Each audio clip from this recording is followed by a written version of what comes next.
Hi, hello boys, welcome back to my channel Ready Rides. So ee roju aithe mana daggara most of the students and youngsters favorite bike KTM RC200 aithe undi. So ee bike aithe ma friend Dinesh brodi vaadaithe ee bike ni 2022 lo తీసుకున్నాడు BS6 model. అప్పటి నుంచి ఇప్పటి వరకు bike లో అయితే పెద్ద changes ఏం లేదు. 2025 మోడల్ లో కూడా same engine, same features, same everything. Just ఒక ఈ విండ్షీల్డ్ మీద స్టిక్కర్ అయితే అలా మారింది, చేంజెస్ పెద్ద ఏం లేవు. సో ప్రెసెంట్ 2025 RC200 ప్రైస్ వచ్చేసి అబౌట్ 2,90,000 రూపీస్ వరకు అయితే ఉంది. సో అబౌట్ ఒక 20,000 రూపీస్ వరకు చేంజ్ అయితే వచ్చేసింది. And now we are going to know about this RC200 beast.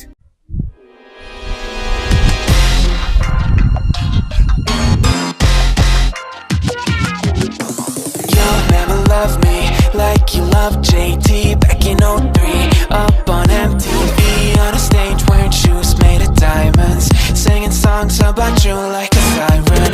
No, I won't be what you seem to.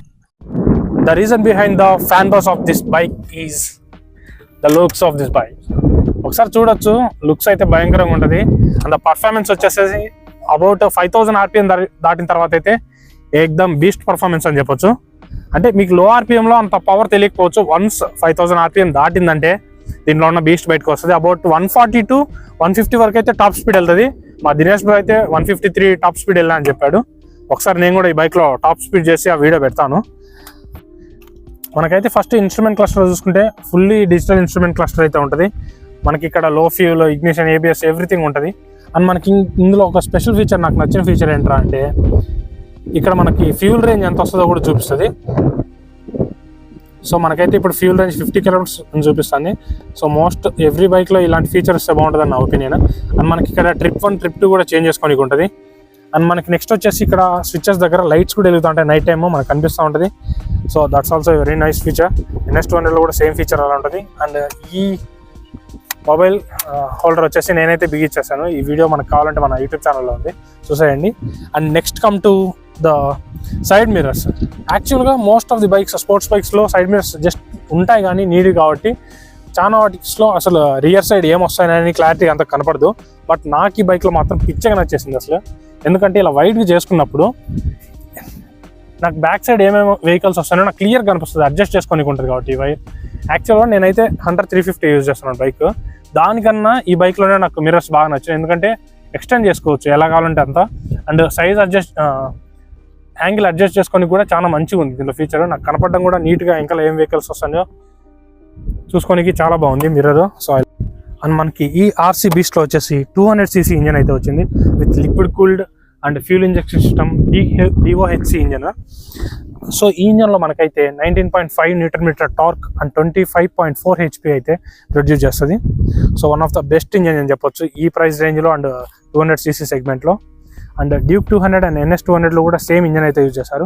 NS200కి అయితే జస్ట్ పైన లుక్ ఆఫ్ ది కేసింగ్ అయితే డిఫరెంట్గా ఉంటుంది. బట్ NS200లో, డ్యూక్ 200 అండ్ KTM RC200 అయితే ఈ 200cc ఇంజన్స్ అన్ని సేమ్గా ఉంటాయి. జస్ట్ పైన కేసింగ్ అయితే కొంచెం స్లైట్ చేంజెస్ అయితే ఉంటాయి. అండ్ మన బైక్ ఫ్రంట్ ఫోర్క్ అయితే చూస్తే WP apex upside down forks అయితే యూజ్ చేశారు. బెస్ట్ సస్పెన్షన్ అని చెప్పొచ్చు. అండ్ బ్యాక్ సైడ్ అయితే మనకి apex WP suspension, mono suspension అయితే యూజ్ చేస్తారు. It is adjustable.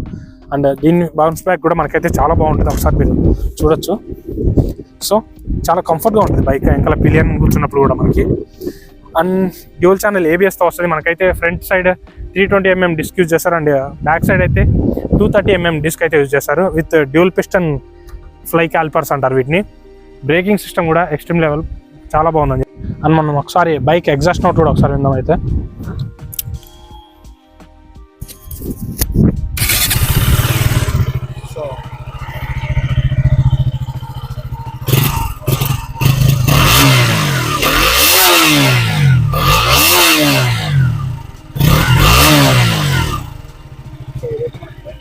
సో మనకైతే front and back 17 inch alloy wheels with radial tyres అయితే ఇచ్చారు. MRF రెవ్స్ టైర్స్ చాలా క్వాలిటీ అయితే చాలా బాగుంటాయి. MRF టైర్స్ లాంగ్ లైఫ్ కూడా వస్తాయి, మనకు తెలిసిందే. అండ్ బ్యాక్ సైడ్ అయితే 150 సెక్షన్ అండ్ ఫ్రంట్ సైడ్ అయితే మనకి 110 సెక్షన్ అయితే టైర్స్ యూజ్ చేశారు. సో విడ్త్ ఎక్కువ ఉండడం వల్ల మనకి బ్రేకింగ్ పవర్ కూడా చాలా బాగుంటుంది.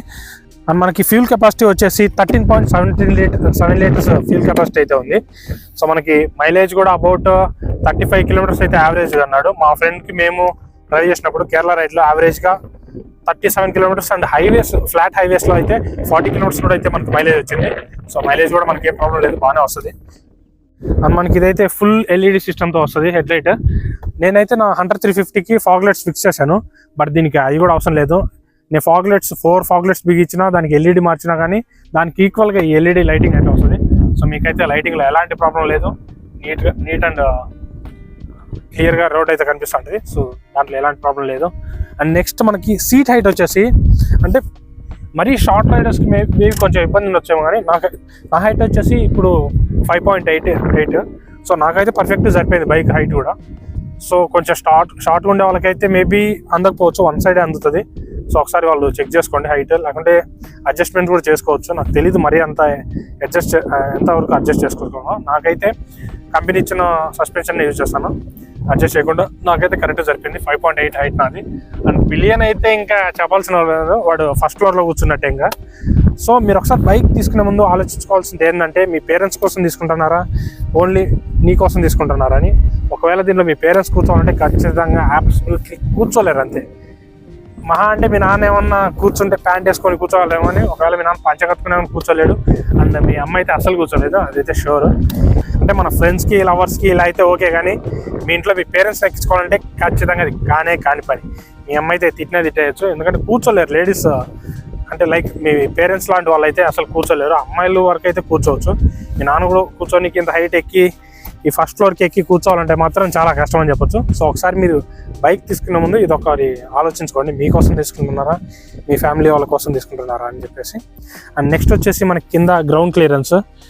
సో ఇదైతే మనకి జస్ట్ 130 mm గ్రౌండ్ క్లియరెన్స్ ఉంది. బట్ నాకు నచ్చింది ఒకటి ఏంటంటే ఇంజన్ కింది నుంచి ఎగ్జాస్ట్ వెళ్తుంది కాబట్టి మనకి ఇంజన్ డ్యామేజ్ అయ్యే ఛాన్సెస్ అయితే చాలా తక్కువ. ఎందుకంటే ఇంజన్ కింద నుంచి మనకి ఎగ్జాస్ట్ పైప్ ఉంది, సో ఇంజన్ డ్యామేజ్ అయ్యే ఛాన్సెస్ తక్కువ. అండ్ మనకి ఇక్కడైతే ఒకటి గార్డ్ కూడా ఇచ్చారు, so don't worry about that. And next మనకైతే ఎంకల్లా స్వింగ్ ఆర్మ్ వచ్చేసి అల్యూమినియంతో ఇచ్చారు. సో మన బైక్ వెయిట్ అయితే చాలా తక్కువ ఉంటుంది. ఓవరాల్ బైక్ వెయిట్ వచ్చేసి without fuel just 151 kgs. So మనకి బైక్ కూడా చాలా లైట్ వెయిట్గా ఉంటుంది. So you don't need to worry about the bike. 151 kgs అంటే పెద్ద వెయిట్ ఏం కాదు and compare to royal Enfield. So 151 kgs కూడా పెద్ద వెయిట్ ఏం కాదు, మీకు సరిపోతుంది. అండ్ చెప్పా కదా మిర్రర్స్ అయితే బాగుంది. So when it comes to rides like long rides అలా ఎంతైనా ఇది స్పోర్ట్స్ బైక్ కాబట్టి మీరు ఎక్కువ లాంగ్ రైడ్స్ వేయలేరు. ఎందుకంటే ఇలా కూర్చున్నప్పుడు మీకు కెఫే రేసర్ టైప్ లైక్ మీ హ్యాండిల్ వచ్చేసి కెఫే రేసర్ టైప్లో ఉంటాయి కిందికి. సో అప్పుడు మీరు ఇలా కూర్చున్నప్పుడు మీ చేతుల మీద ఎక్కువ స్ట్రెస్ పడుతుంటుంది. ఇక్కడ మీ జస్ట్ దగ్గర రాదు, ఇక్కడ పట్టుకున్నా కదా అప్పుడే నా చేతులకి అచ్చలు పడిపోయినాయి. ఎందుకంటే మన ప్రెషర్ మొత్తం బాడీ ప్రెషర్ మొత్తం మన హ్యాండ్స్ మీద పడాల్సి వస్తుంది. లేదు హ్యాండ్స్ మీద పెట్టకూడదు అనుకుంటే మన బ్యాక్ మీద పడుతుంది. సో మ్యాక్సిమం ఎంత ఎక్స్పీరియన్స్ ఉన్నా ఎంత అలవాటు ఉన్నా మ్యాక్సిమం 100 kilometers కన్నా ఎక్కువ డ్రైవ్ చేయలేదు ఈ బైక్. ఎందుకంటే నేను అబౌట్ కేరళలో డ్రైవ్ చేశాను దీన్ని. మా ఫ్రెండ్ ఈ నుంచి వెళ్ళేటప్పుడు ఆల్మోస్ట్ ఒక 600 kilometers బాగానే డ్రైవ్ చేశాడు. తర్వాత చేతులు నొప్పి తీస్తానని చెప్పి నా హంటర్ వాడికి తీసుకొని వాడి బైక్ నాకు ఇచ్చాడు. నాకైతే అలవాటు లేదు కాబట్టి ఎవ్రీ 50 to 60 kilometers అయితే నాకు చేతులు నొప్పి తీసినాయి, బ్యాక్ పెయిన్ కూడా వచ్చింది. ఒకసారి అది కూడా ఆలోచించుకోండి. మీరు లాంగ్ రైడ్స్కి అయితే అసలు పనికి రాదు. You can go to Dominar 250 or 400. So but మీరు డైలీ కాలేజ్కి లోకల్లో తిరగడానికి స్ట్రీట్స్లో అయితే బెస్ట్ పర్ఫార్మెన్స్ బైక్ అని చెప్పొచ్చు. అంటే మీకు బెస్ట్ బడ్జెట్స్లో వస్తుంది. లుక్స్ చాలా బాగుంటుంది. మన బైక్ చూడొచ్చు ఆరెంజ్ అండ్ బ్లాక్ కలర్లో. And performance of the bike వచ్చేసి చెప్పాను కదా మీకు ఇన్స్టాంట్ పికప్ అయితే ఉంటుంది. స్ట్రీట్స్లో కూడా జస్ట్ మిర్రర్స్ అలా ఫోర్స్ చేసుకొని ఏ వెహికల్స్ అందులోంచి గొంతులోంచి అయినా దూరం వెళ్ళిపోవచ్చు. I have ride this bike about overall ఒక 1200+ kilometers అయితే నేను డ్రైవ్ చేశాను. మా ఫ్రెండ్ది వాడు కూడా నాకు డ్రైవ్ చేశాడు. So this is all about this bike. So మీకు నచ్చిన బైక్ ఏదైనా ఉంటే అది కామెంట్ చేయండి. అండ్ మీకు నెక్స్ట్ ఏ బైక్ రివ్యూ కావాలన్నా అది కూడా కామెంట్ చేసేయండి. మనకైతే RC200లో quick shifter and slipper clutch features లాంటివి అయితే ఏం లేదు. మనం మాన్యువల్ గేర్ షిఫ్ట్ చేసుకోవాల్సిందే క్లచ్ పట్టుకొని. అండ్ మనకైతే ఎలాంటి పార్ట్స్ డ్యామేజ్ అయినా కానీ స్క్రాచెస్ అయినా కానీ పార్ట్స్ చేంజ్ చేసుకోవాలంటే చాలా ఎక్స్పెన్సివ్గా ఉంటాయి అండ్ దొరకడం కూడా చాలా కష్టం. సో ఒకసారి ఆలోచించండి బైక్ తీసుకోవాలనుకున్నప్పుడు మనం అంత ఎక్స్పెన్సివ్ చేయగలమా లేదని. అండ్ మనకి దీనికి మెయింటెనెన్స్ కూడా చాలా ఉంటుంది. చైన్ స్ప్రే అని, బైక్ ఆయిల్ చేంజ్, వీటన్నిటికీ చాలా ఉంటుంది. సో దాన్ని కూడా ఒకసారి ఆలోచించుకోండి. అండ్ బైక్ మరీ చెత్తలాగా మోడిఫికేషన్ చేయొద్దు. లైక్ చెప్పేసి చేస్తారు కదా స్టిక్కర్లు వేసి అక్కడ అది వీకేసి ఆయిల్ బ్రేక్ ఫ్లూయిడ్ దగ్గర రెడ్ కలర్ స్టింగ్ వేసి పెట్టి ఇలాంటి చెత్త ఫీచర్స్ ఏం చేయొద్దు. చాలా కేసులు అవుతాయి. స్టిక్కర్ అవన్నీ కలర్ మార్చేస్తే కేసులు అయ్యే ఛాన్సెస్ ఉన్నాయి. ఫైన్లు కూడా చాలా పడతాయి. బైక్ సీజ్ అయ్యే ఛాన్సెస్ కూడా ఎక్కువ ఉన్నాయి. So don't do that. And so that's all for this bike. And thanks for watching. Do subscribe. Ready Rides.